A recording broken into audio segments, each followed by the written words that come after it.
ओम शांति। आज 26 जनवरी 2025 बाबा के महावाक्य हैं, मीठे बच्चे, तुम्हें अपार खुशी होनी चाहिए कि हम अभी पुराना कपड़ा छोड़ घर जाएंगे, फिर नया कपड़ा नई दुनिया में लेंगे। प्रश्न, ड्रामा का कौन सा राज अति सूक्ष्म समझने का है? उत्तर, यह ड्रामा जू मिसल चलता रहता है, टिक टिक होती रहती है। जिसकी जो एक्ट चली वह फिर हूबहू 5000 वर्ष के बाद रिपीट होगी। यह राज बहुत सूक्ष्म समझने का है। जो बच्चे इस राज को यथार्थ नहीं समझते तो कह देते ड्रामा में होगा तो पुरुषार्थ कर लेंगे, वह ऊंच पद पा नहीं सकते। ओम शांति। बच्चों को बाप की पहचान मिली, फिर बाप से वर्षा लेना है और पावन बनना है। कहते भी हैं, हे पतित पावन, आकर हमको पावन बनाओ, क्योंकि समझते हैं हम पतित बुद्धि है। बुद्धि भी कहती है यह पतित आयरन एजेड दुनिया है। नई दुनिया को सतो प्रधान, पुरानी दुनिया को तमो प्रधान कहा जाता है। तुम बच्चों को अभी बाप मिला है, भक्तों को भगवान मिला है। कहते भी हैं भक्ति के बाद भगवान आकर भक्ति का फल देते हैं, क्योंकि मेहनत करते हैं तो फल भी मांगते हैं। भक्त क्या मेहनत करते हैं सो तो तुम जानते हो। तुम आधा कल भक्ति मार्ग में धक्के खाकर थक गए हो। भक्ति में बहुत मेहनत की है, यह भी ड्रामा में नूंद है। मेहनत की जाती है फायदे के लिए। समझते हैं भगवान आकर भक्ति का फल दे, तो फल देने वाला फिर भी भगवान ही रहा। भक्त भगवान को याद करते हैं क्योंकि भक्ति में दुख है, तो कहते हैं आकर हमारे दुख हरो, पावन बनाओ। कोई भी नहीं जानते हैं कि अभी रावण राज्य है, रावण ने ही पतित बनाया है। कहते भी हैं राम राज्य चाहिए, परंतु वह कब कैसे होना है कोई को भी यह पता नहीं है। आत्मा अंदर समझती है कि अब रावण राज्य है। यह है ही भक्ति मार्ग। भक्त बहुत नाच तमाशे करते हैं, खुशी भी होती है, फिर रोते भी हैं। भगवान के प्रेम में आंसू आ जाते हैं, परंतु भगवान को जानते नहीं।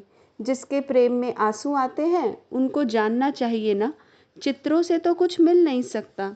हाँ, बहुत भक्ति करते हैं तो साक्षात्कार होता है, बस वही उनके लिए खुशी की बात है। भगवान खुद ही आकर अपना परिचय देते हैं कि मैं कौन हूँ। मैं जो हूँ, जैसा हूँ, दुनिया में कोई नहीं जानते। तुम्हारे में जो बाबा कहते हैं उनमें भी कोई पक्के हैं, कोई कच्चे हैं। देह अभिमान टूटने में ही मेहनत लगती है, देही अभिमानी बनना पड़े। बाप कहते हैं तुम आत्मा हो, तुम 84 जन्म भोग तमो प्रधान बनी हो। अभी आत्मा को तीसरा नेत्र मिला है, आत्मा समझ रही है। तुम बच्चों को सारे सृष्टि चक्र का नॉलेज बाप देते हैं। बाप नॉलेजफुल हैं तो बच्चों को भी नॉलेज देते हैं। कोई पूछे सिर्फ तुम ही 84 जन्म लेते हो? बोलो हाँ, हमारे में कोई 84, कोई 82 जन्म लेते हैं। बहुत में बहुत 84 जन्म ही लेते हैं। 84 जन्म उनके हैं जो शुरू में आते हैं। जो अच्छी रीति पढ़कर ऊंच पद पाते हैं वह जल्दी आएंगे, माला में नज़दीक पिरोए जाएंगे। जैसे नया घर बनता रहता है तो दिल में आता जल्दी बन जाए तो हम जाकर बैठें। तुम बच्चों को भी खुशी होनी चाहिए, अभी हमको यह पुराने कपड़े छोड़ नए लेने हैं। नाटक में एक्टर्स घंटा आधा पहले से ही घड़ी को देखते रहते हैं। टाइम पूरा हो तो घर जाएं, वह टाइम आ जाता है। तुम बच्चों के लिए बेहद की घड़ी है। तुम जानते हो अब कर्मातीत अवस्था को पाएंगे, फिर यहाँ रहेंगे नहीं। कर्मातीत बनने के लिए भी याद में रहना पड़े, बड़ी मेहनत है। नई दुनिया में तुम जाते हो, फिर एक एक जन्म में कला कम होती जाती है। नए मकान में 6 मास बैठो तो कुछ ना कुछ दाग आदि हो जाते हैं ना, थोड़ा फर्क पड़ जाता है। तो वहाँ नई दुनिया में भी कोई तो पहले आएंगी, कोई थोड़ा देरी से आएंगे। पहले जो आएंगे उनको कहेंगे सतो प्रधान, फिर आहिस्ते आहिस्ते कला कम होती जाती है। यह ड्रामा का चक्र जू मिसल चलता रहता है, टिक टिक होती रहती है। तुम जानते हो सारी दुनिया में जिसकी जो भी एक्ट चलती है यह चक्र फिरता रहता है। यह बड़ी सूक्ष्म बातें हैं समझने की, बाप अनुभव से सुनाते हैं। तुम जानते हो यह पढ़ाई फिर 5000 वर्ष बाद रिपीट होंगी। यह बना बनाया खेल है, इस चक्र का किसको पता नहीं है। इसका क्रिएटर, डायरेक्टर, मुख्य एक्टर कौन है कुछ भी नहीं जानते। अभी तुम बच्चों को पता है हम 84 जन्म भोग अब वापस जाते हैं, हम आत्मा हैं। देही अभिमानी बने तब खुशी का पारा चढ़े। वह है हद का नाटक, यह है बेहद का। बाबा हम आत्माओं को पढ़ा रहे हैं, यह नहीं बताएंगे कि फलाने समय यह होगा। बाबा से कोई भी बात पूछते हैं तो कहते हैं ड्रामा में जो कुछ बताने का है वह बता देते हैं। ड्रामानुसार जो उत्तर मिलना था सो मिल गया, बस उस पर चल पड़ना है। ड्रामा बगैर बाप कुछ भी नहीं कर सकते हैं। कई बच्चे कहते हैं ड्रामा में होगा तो पुरुषार्थ कर लेंगे, वह कभी ऊंच पद पा नहीं सकते। बाप कहते हैं तुमको पुरुषार्थ करना है, ड्रामा तुमको पुरुषार्थ कराता है। कल्प पहले मुआफिक कोई ड्रामा पर ठहर जाते हैं कि जो ड्रामा में होगा तो समझा जाता है इनकी तकदीर में नहीं है। अभी तुमको स्मृति आई है हम आत्मा है, हम यह पार्ट बजाने आए हैं। आत्मा भी अविनाशी है, पार्ट भी अविनाशी है। 84 जन्मों का पार्ट आत्मा में नूंधा हुआ है, फिर वही पार्ट बजाएंगे। इसको कहा जाता है कुदरत। कुदरत का और क्या विस्तार करेंगे। अब मुख्य बात है पावन ज़रूर बनना है, यही फिक्रात है। कर्म करते हुए बाप की याद में रहना है। तुम एक माशूक के आशिक होना। एक माशूक को सब आशिक याद करते हैं। वह माशूक कहते हैं अभी मुझे याद करो, मैं तुमको पावन बनाने आया हूँ। तुम मुझे ही पतित पावन कहते हो, फिर मुझे भूलकर गंगा को क्यों पतित पावनी कहते हो। अभी तुमने समझा है कि वह सब छोड़ दिया है।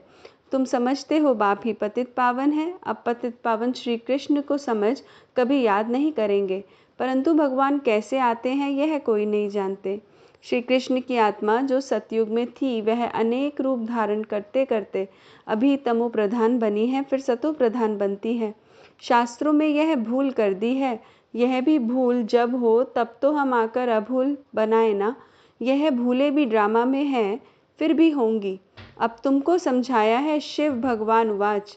भगवान कहते भी शिव को हैं। भगवान तो एक ही होता है, सब भक्तों को फल देने वाला एक भगवान। उनको कोई भी जान नहीं सकते। आत्मा कहती है ओ गॉड फादर। वो लौकिक फादर तो यहाँ है, फिर भी उस बाप को याद करते हैं, तो आत्मा के दो फादर हो जाते हैं। भक्ति मार्ग में उस फादर को याद करते रहते हैं। आत्मा तो है ही। इतनी सब आत्माओं को अपना अपना पार्ट मिला हुआ है। एक शरीर छोड़ फिर दूसरा ले पार्ट बजाना होता है। यह सब बातें बाप ही समझाते हैं, कहते भी हैं हम यहाँ पार्ट बजाने आए हैं। यह एक मांडवा है, उनमें यह चांद सितारे आदि सब बत्तियां हैं।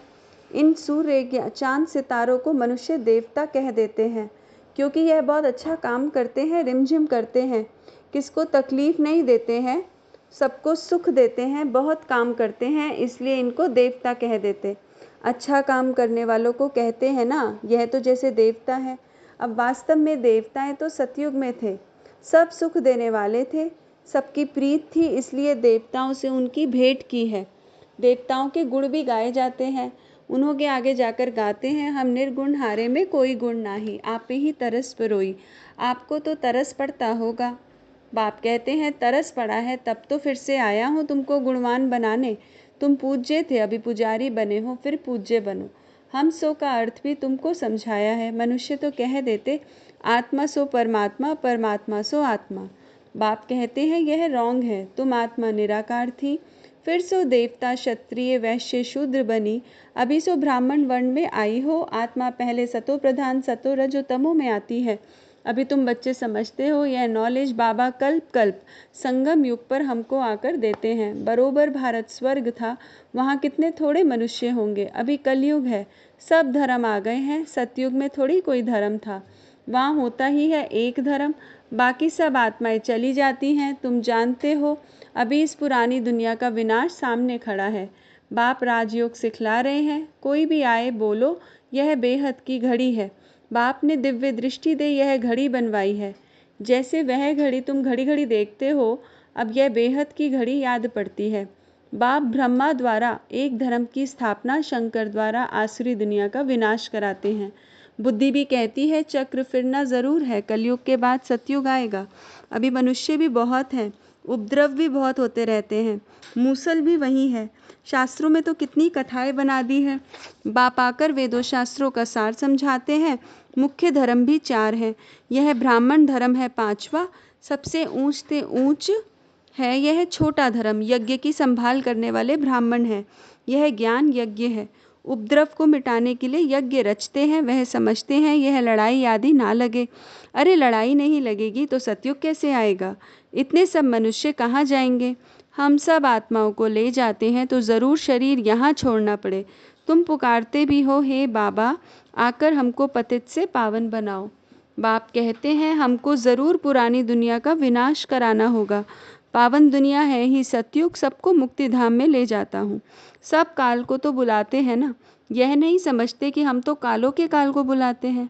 बाप कहते हैं यह भी ड्रामा में नूंद है। आत्माओं को छीछी दुनिया से निकाल शांति धाम में ले जाता हूँ। यह तो अच्छी बात है ना, तुमको मुक्ति में जाकर फिर जीवन मुक्ति में आना है, फिर जीवन बंध में। इतने सब सतयुग में तो नहीं आएंगे, फिर नंबरवार आएंगे। इसलिए सब शांति धाम और सुख धाम को अभी याद करो। पिछाड़ी में जो आते हैं उन्हों का तो पाठ ही थोड़ा है। ज़रूर पहले वह सुख पाएंगे। तुम्हारा पाठ सबसे ऊंच है, तुम बहुत सुख पाते हो। धर्म स्थापक तो सिर्फ धर्म की स्थापना करते, किसी को लिबरेट नहीं करते। बाप तो भारत में आकर सबको ज्ञान देते हैं, वही सबका पतित पावन है, सबको लिबरेट करते हैं। और धर्म स्थापक कोई सदगति करने नहीं आते, वह आते हैं धर्म स्थापन करने। वह कोई शांतिधाम सुखधाम में नहीं ले जाते, सबको शांतिधाम सुखधाम में बाप ही ले जाते हैं। जो दुख से छुड़ाए सुख देते हैं उनके ही तीर्थ होते हैं। मनुष्य समझते नहीं, वास्तव में सच्चा तीर्थ तो एक बाबा का ही है, महिमा भी एक की ही है। सब उनको पुकारते हैं, ये लिबरेटर आओ। भारत ही सच्चा तीर्थ है जहाँ बाप आकर सबको मुक्ति जीवन मुक्ति देते हैं। तो फिर तुम भक्ति मार्ग में उनके बड़े बड़े मंदिर बनाते हो, हीरे जवाहरों के मंदिर बनाते हो। सोमनाथ का मंदिर कितना खूबसूरत बनाते हैं। और अभी देखो बाबा कहाँ बैठे हैं, पतित शरीर में पतित दुनिया में। तुम ही पहचानते हो, तुम बाबा के मददगार बनते हो। औरों को रास्ता बताने में जो मदद करेगा उनको ऊंच पद मिलेगा, यह तो कायदा है। बाप कहते हैं मेहनत करो, बहुतों को रास्ता बताओ कि बाप और वर्षे को याद करो। 84 का चक्र तो सामने है, यह है जैसे अंधों के आगे आईना। यह ड्रामा हूबहू रिपीट होता है, फिर भी मुझे कोई नहीं जानेगा। ऐसे नहीं कि मेरा मंदिर लूटते हैं तो मैं कुछ करूं, ड्रामा में लूटने का ही है, फिर भी लूट ले जाएंगे। मुझे बुलाते ही हैं पतित से पावन बनाने आओ, तो मैं आकर तुम बच्चों को पढ़ाता हूँ। ड्रामा में विनाश की भी नूंद है, सो फिर भी होगी। मैं कोई फूंक नहीं देता हूँ कि विनाश हो जाए। यह मूसल आदि बने हैं, यह भी ड्रामा में नूंद है। मैं भी ड्रामा के बंधन में बांधा हुआ हूँ। मेरा पाठ सबसे बड़ा है, सृष्टि को बदलना, पतित से पावन बनाना। अब समर्थ कौन, मैं या ड्रामा? रावण को भी ड्रामा अनुसार आना ही है, तो जो नॉलेज मेरे में है वह आकर देता हूँ। तुम शिव बाबा की सेना हो, रावण पर जीत पाते हो। बाप कहते हैं सेंटर्स खोलते रहो, मैं आता हूँ पढ़ाने। मैं कुछ लेता नहीं हूँ, पैसे जो कुछ हैं वह इसमें सफल करो। ऐसे भी नहीं सब खलास कर भूख मरो, भूख कोई मर नहीं सकता। बाबा ने सब कुछ दिया, फिर भूख मरते हैं क्या? तुम भूख मरते हो क्या? शिव बाबा का भंडारा है। आजकल तो दुनिया में देखो कितने मनुष्य भूखे रहते हैं। अभी तुम बच्चों को तो बाप से पूरा वर्षा लेने का पुरुषार्थ करना है। यह है रूहानी नेचर क्योर। बिल्कुल सिंपल बात, सिर्फ मुख से कहते हैं, मन मना भव। आत्मा को क्योर करते हैं, इसलिए बाप को अविनाशी सर्जन भी कहते हैं। कैसा अच्छा ऑपरेशन सिखलाते हैं। मुझे याद करो तो तुम्हारे सब दुख दूर हो जाएंगे, चक्रवर्ती राजा बन जाएंगे। इन कांटों के जंगल में रहते हुए ऐसे समझो कि हम फूलों के बगीचे में जा रहे हैं, घर जा रहे हैं। एक दो को याद दिलाते रहो, अल्लाह को याद करो तो बेबादशाही मिल जाएगी। अच्छा, मीठे मीठे सिकिलदे बच्चों प्रति माता पिता बाप दादा का याद प्यार और गुड मॉर्निंग। रूहानी बाप की रूहानी बच्चों को नमस्ते। हम रूहानी बच्चों की रूहानी माता पिता बाप दादा को याद प्यार गुड मॉर्निंग और नमस्ते। ओम शांति। धारणा के लिए मुख्य सार, पहला पॉइंट है ऊंच पद पाने के लिए बाप का पूरा पूरा मददगार बनना है, अंधों को रास्ता दिखाना है, बेहद की घड़ी को सदा याद रखना है। दूसरा, यज्ञ की संभाल करने के लिए सच्चा सच्चा ब्राह्मण बनना है। पैसे आदि जो हैं उन्हें सफल कर बाप से पूरा पूरा वर्षा लेना है। वरदान, मनमना भव की विधि द्वारा बंधनों के बीज को समाप्त करने वाले नष्टो मोहा स्मृति स्वरूप भव। मनमना भव की विधि द्वारा बंधनों के बीज को समाप्त करने वाले नष्टो मोहा स्मृति स्वरूप भव। बंधनों का बीज है संबंध। जब बाप के साथ सर्व संबंध जुड़ जाए, जोड़ लिए, तो और किसी में मोह कैसे हो सकता? बिना संबंध के मोह नहीं होता, और मोह नहीं तो बंधन नहीं।